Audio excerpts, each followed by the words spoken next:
La muerte de Cristo.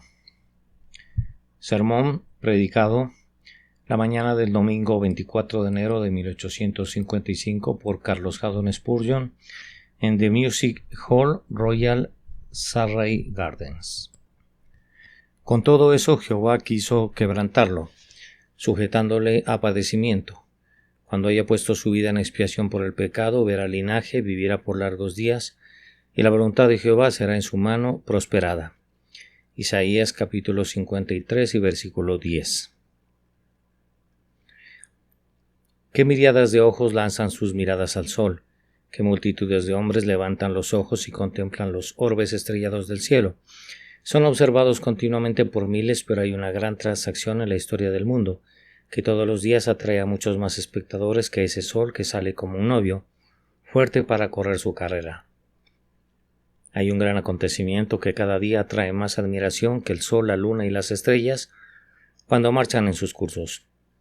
Ese evento es la muerte de nuestro Señor Jesucristo. Hacia ella estaban siempre dirigidos los ojos de todos los santos que vivieron antes de la era cristiana. Y hacia atrás, a través de los 1000 años de historia, miran los ojos de todos los santos modernos. A Cristo miran perpetuamente los ángeles del cielo, cosas las cuales anhelan mirar los ángeles. Dijo el apóstol sobre Cristo. Sobre Cristo están fijos perpetuamente. Los innumerables ojos de los redimidos y miles de peregrinos a través de este mundo de lágrimas no tienen mayor afecto para su fe ni mejor deseo para su visión que ver a Cristo tal como es en el cielo y en comunión para contemplar su persona. Amados, tendremos muchos con nosotros mientras esta mañana volvemos nuestro rostro hacia el monte del Calvario. No seremos espectadores solitarios de la terrible tragedia de la muerte de nuestro Salvador. Solo dirigiremos nuestros ojos a ese lugar que es el centro del gozo y el deleite del cielo, la cruz de nuestro Señor y Salvador Jesucristo. Tomando pues nuestro texto como guía, proponemos visitar el Calvario esperando contar con la ayuda del Espíritu Santo mientras miramos a aquel que murió en la cruz. Quisiera que notara esta mañana en primer lugar la causa de la muerte de Cristo. ¿Le agradó al Señor herirlo? ¿Agradó a Jehová herirlo?, dice el original. Él lo ha puesto en aflicción. En segundo lugar, la razón de la muerte de Cristo. Cuando hagas de su alma una ofrenda por el pecado, Cristo murió porque Él fue una ofrenda por el pecado. Y luego, en tercer lugar, los efectos y consecuencias de la muerte de Cristo. Verá su descendencia, prolongará sus días, y la voluntad del Señor prosperará en su mano. Ven, Espíritu Santo, ahora mientras tratamos de hablar sobre estos temas incomparables. Primero, tenemos aquí los orígenes de la muerte de Cristo. Agradó a Jehová herirlo. Él lo ha puesto en aflicción. Quien lee la vida de Cristo como mera historia atribuye la muerte de Cristo a la enemistad de los judíos y al carácter voluble del gobernador romano. En esto actúa con justicia porque el crimen y el pecado de la muerte del Salvador deben estar a la puerta de la madurez. Esta raza nuestra se hizo deicida y mató al Señor y clavó a su Salvador a un madero.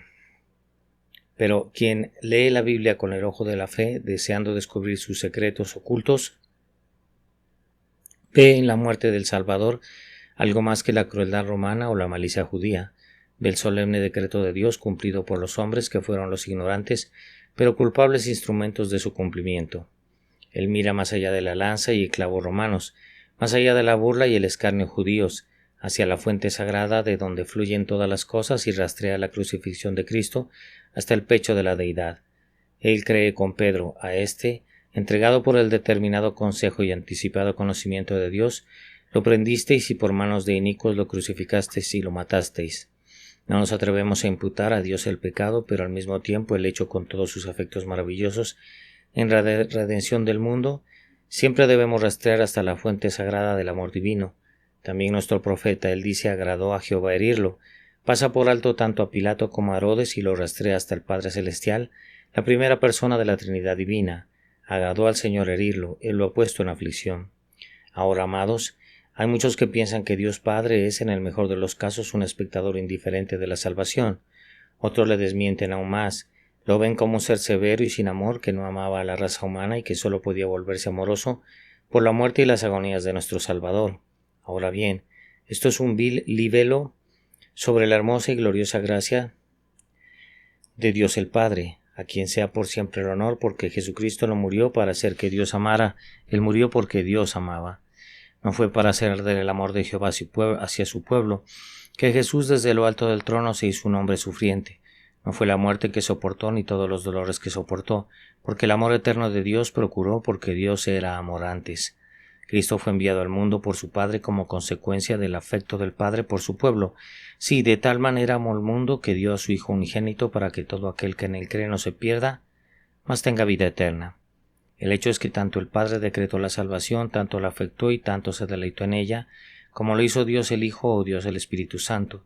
Y cuando hablamos del Salvador del mundo, siempre debemos incluir en esa palabra, si hablamos en un sentido amplio, Dios Padre, Dios Hijo y Dios Espíritu Santo, porque estos tres, como un solo Dios, hacen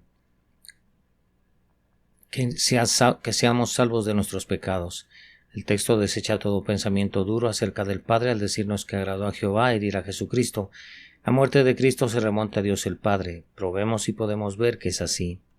Primero, es rastreable en decreto. Dios, el único Dios del cielo y de la tierra, tiene el libro del destino enteramente en su poder. En ese libro no hay nada escrito por mano de un extraño. La caligrafía del solemne libro de la predestinación es completamente divina de principio a fin.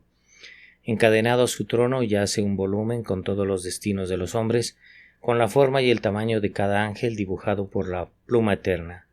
Ninguna mano inferior ha esbozado, ni siquiera las partes más diminutas de la providencia. Fue todo desde su alfa hasta su omega, desde su divino prefacio hasta su solemne final, señalado, diseñado, esbozado y planeado por la mente del Dios omnisapiente y omnisciente. Por tanto, ni siquiera la muerte de Cristo estuvo exenta de ella. Aquel que da alas a un ángel y guía a un gorrión, aquel que protege los cabellos de nuestra cabeza para que no caigan prematuramente al suelo, no era probable, cuando se dio cuenta de cosas tan pequeñas, que omitiera en sus decretos solemnes la mayor maravilla de los milagros de la tierra, la muerte de Cristo. No, la página ensangrentada de este libro, la página que hace glorioso tanto el pasado como el futuro con palabras de oro, esa página ensangrentada, digo, fue escrita tanto por Jehová como cualquier otra. Determinó que Cristo naciera de la Virgen María, que padeciera bajo el poder de Poncio Pilato, que descendiera al Hades, que de la muerte resucitara, llevando cautivo a la cautividad y entonces reinara para siempre a la diestra de la majestad en las alturas. No sé sino que tendré la Escritura como mi garantía, cuando digo que esta es la víspera misma de la predestinación, y que la muerte de Cristo es el centro mismo y el resorte principal por el cual Dios formó todos sus otros decretos, haciendo de éste la base y piedra fundamental sobre la que debe construirse la arquitectura sagrada.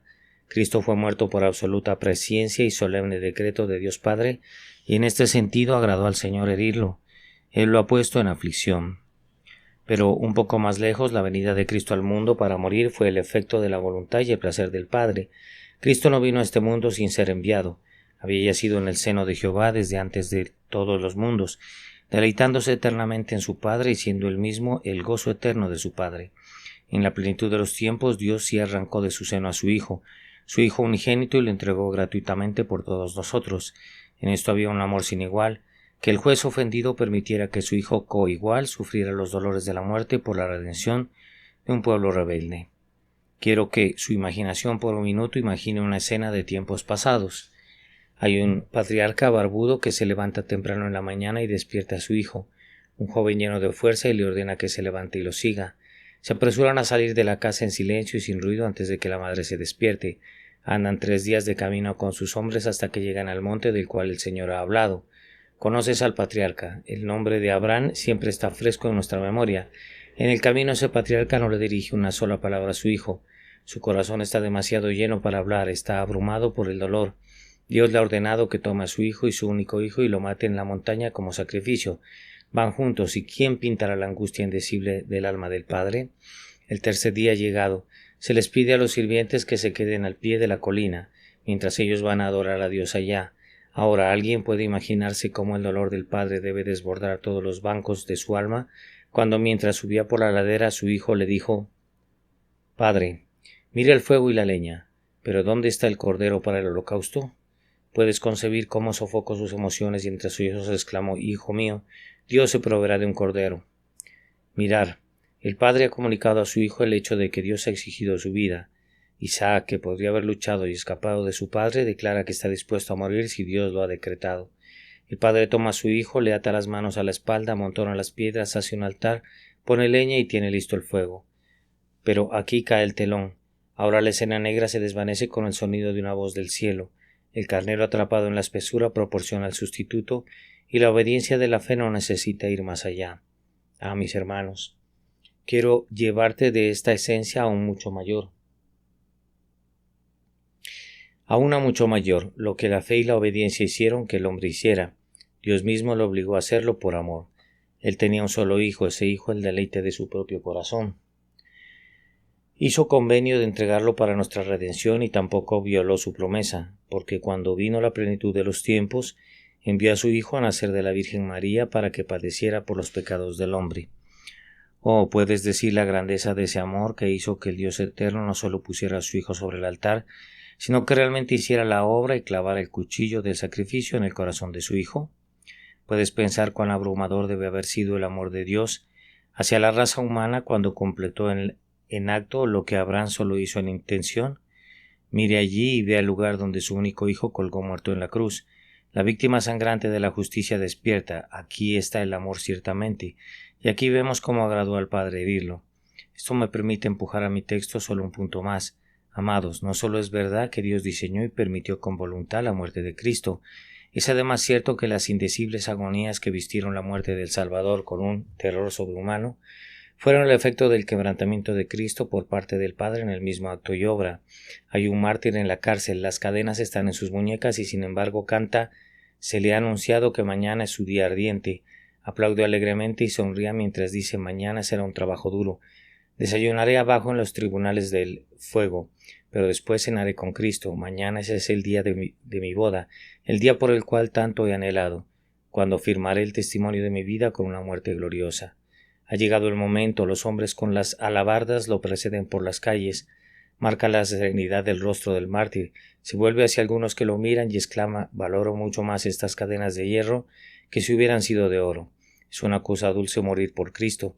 Hay algunos de los santos más audaces reunidos alrededor de la hoguera y mientras se desnuda, antes de pararse sobre la leña para recibir su condenación, les dice que es un gozo ser un soldado de Cristo, serlo permitió dar a su cuerpo para ser quemado, y les da la mano y les dice adiós con alegre alegría. Uno pensaría que iba a su boda en lugar de ser quemado. Pisa la leña, la cadena se pone alrededor de su medio, y después de una breve oración, tan pronto como el fuego comienza a ascender, habla a la gente con valiente osadía. Pero escucha, él canta mientras la leña se quiebra y el humo se eleva. Canta y cuando sus partes inferiores están quemadas todavía continúa cantando dulcemente algún salmo antiguo. Dios es nuestro amparo y fortaleza, nuestro pronto auxilio en las tribulaciones, por tanto no temeremos, aunque la tierra sea removida y las montañas se trasladen al centro del mar. Imagina otra escena. Allí está el Salvador yendo a su cruz, todo débil y pálido por el sufrimiento. Su alma está enferma y triste dentro de él. No hay compostura divina allí, tan triste está su corazón que se desmaya en las calles. El Hijo de Dios se desmaya bajo una cruz que muchos criminales podrían haber llevado. Lo clavan al árbol, no hay canto de alabanza. Él es levantado en el aire y allí cuelga como preparación para su muerte. No escuchas ningún grito de júbilo. Hay una severa comprensión de su rostro, como si una agonía indecible le desgarrara el corazón, como si de nuevo Getsemaní estuviera siendo actuado sobre la cruz, como si su alma todavía dijera: si es posible, pase de mí esta cruz, pero no sea como yo quiero, sino como tú. Escuchad con atención, él habla, no cantará. Él no cantará cánticos más dulces de los que jamás salieron de los labios de los mártires. Ah, no. Es un terrible gemido de dolor que nunca podrá ser imitado. Dios mío, ¿por qué me has desamparado? Los mártires no dijeron eso, Dios estaba con ellos.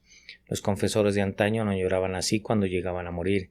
Gritaron en sus hogueras y alabaron a Dios en sus potros. ¿Por qué esto?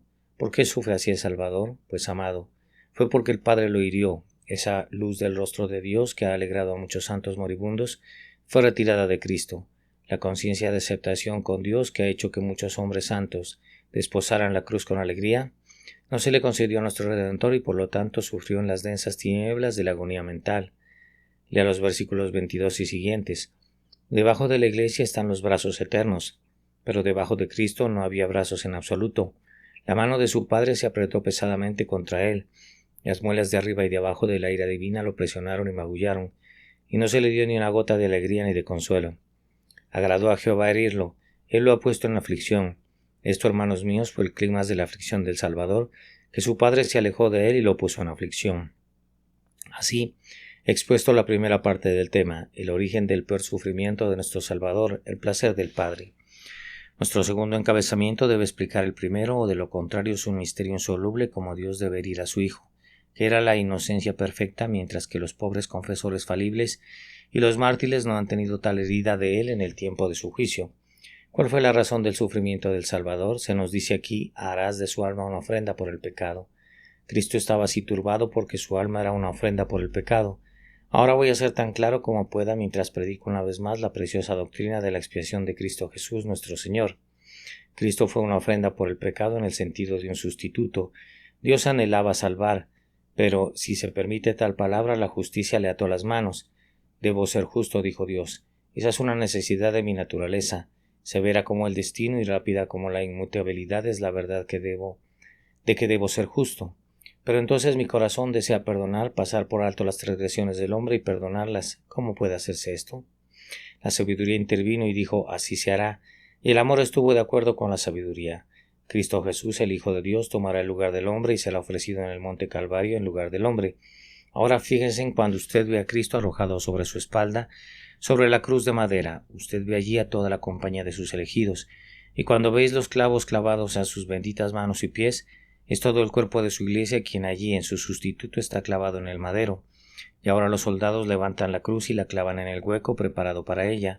Sus huesos están cada uno de ellos dislocados y su cuerpo está casi desgarrado, con agonías que no pueden ser descritas. Es virilidad sufriendo allí. Es la iglesia que sufre allí en el sustituto, y cuando Cristo muera debéis considerar su muerte no como su propia muerte, sino como la muerte de todos aquellos para quienes Él fue el chivo expiatorio y el sustituto. Es verdad, Cristo realmente murió Él mismo. Es igualmente cierto que Él no murió por sí mismo, sino que murió como sustituto, en lugar de todos los creyentes. Cuando mueras, morirás por ti mismo. Cuando Cristo murió, Él murió por ti. Eres un creyente en Él. Cuando pasas por las puertas de la tumba, vas allí solo y solo. No eres el representante de un cuerpo de hombres. Pasas por las puertas de la muerte como individuo, pero recuerda, cuando Cristo pasó por los sufrimientos de la muerte, Él era la cabeza representativa de todo su pueblo. Entiende entonces el sentido en el cual Cristo fue hecho un sacrificio por el pecado. Pero aquí yace la gloria de este asunto. Fue como sustituto del pecado que Él sufrió real y literalmente el castigo por el pecado de todos sus elegidos.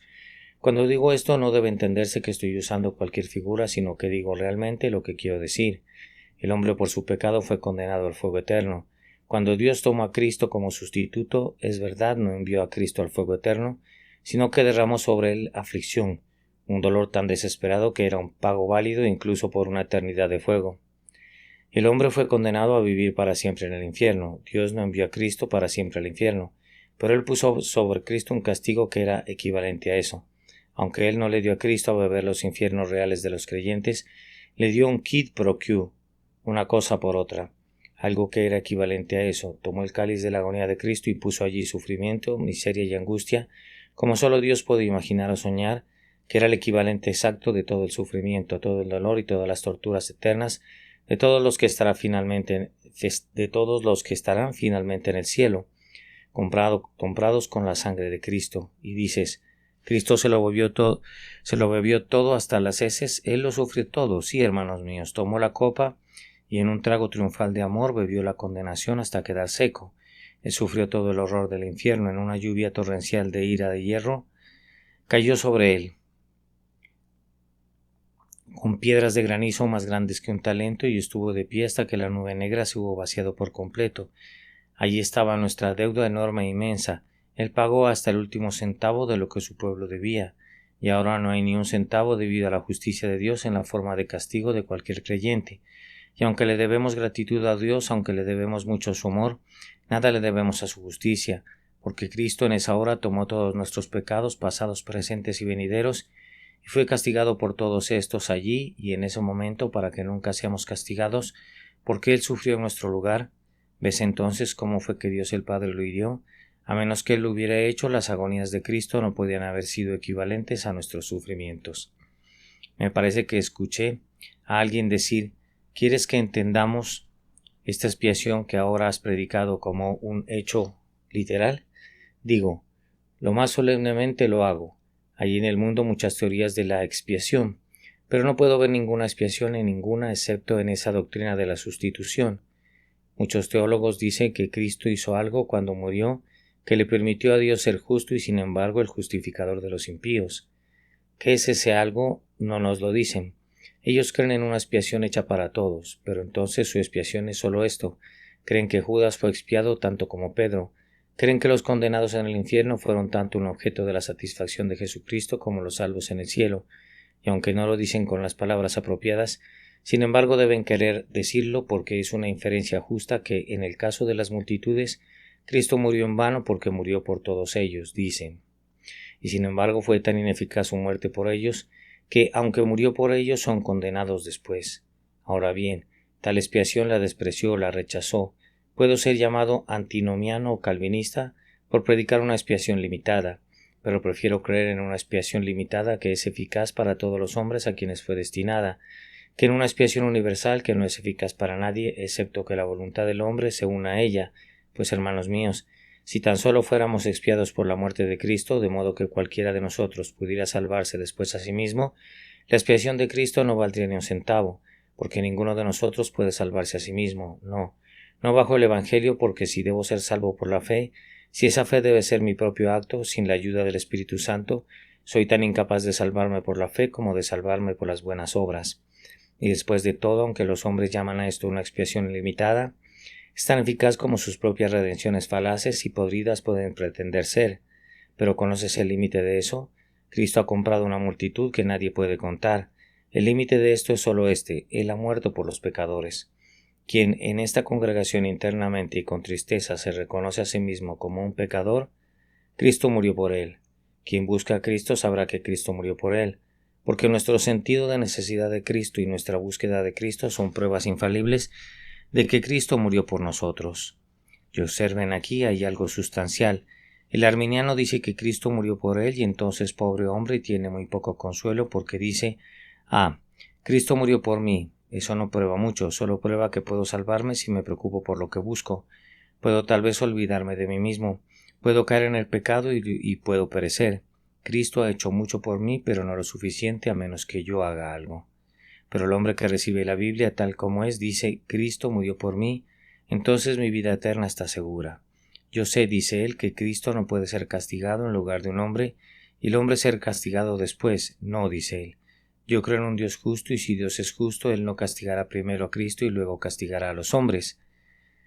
No, mi Salvador murió y ahora estoy libre de toda demanda de la venganza de Dios y puedo caminar seguro por este mundo. Ningún rayo puede herirme y puedo morir absolutamente seguro de que para mí no hay llama del infierno ni pozo, porque Cristo mi rescate sufrió en mi lugar y por lo tanto yo soy librado. Oh gloriosa doctrina, quisiera morir predicándolo. ¿Qué mejor testimonio podemos dar del amor y la fidelidad de Dios que el testimonio de una sustitución eminentemente satisfactoria para todos los que creen en Cristo? Citaré aquí el testimonio de ese preeminente profundo divino, el Dr. John Owen. La redención es la liberación de un hombre de la miseria mediante la intervención de un rescate. Ahora, bien, cuando se paga un rescate por la libertad de un preso, no exige la justicia que tenga y disfrute de la libertad así adquirida para él por una consideración valiosa. Si tuviera que pagar 1000 libras por la liberación de un hombre de la servidumbre al que lo detiene, que tiene poder para liberarlo, y está contento con el precio que doy, si no fuera perjudicial para mí y para el pobre prisionero de su liberación, que su liberación no sea lograda, ¿es posible concebir que haya una redención de los hombres y de aquellos hombres que no son redimidos? ¿Que se pague un precio y no se consuma la compra? Sin embargo, todo esto debe hacerse verdadero y otros innumerables absurdos si se afirma la redención universal. Por todo se paga un precio, pero pocos cumplen. La redención de todos consumada, pero pocos de ellos redimidos. El juez satisfecho, el carcelero vencido y, sin embargo, los prisioneros cautivados. Sin duda universal y redención, donde perece la mayor parte de los hombres, son tan irreconciliables como romano y católico. Si hay una redención universal de todos, entonces todos los hombres son redimidos. Si son redimidos, entonces son liberados de toda miseria, virtual o real, a la que estaban esclavizados, y eso por la intervención de un rescate, porque entonces no se salvan todos. En una palabra, siendo la redención obrada por Cristo, la plena liberación de las personas redimidas de toda miseria, en la que estaban envueltos por el precio de su sangre, no puede concebirse que sea universal a menos que todos sean salvos, así que la opinión de los universalistas no es apta para la redención.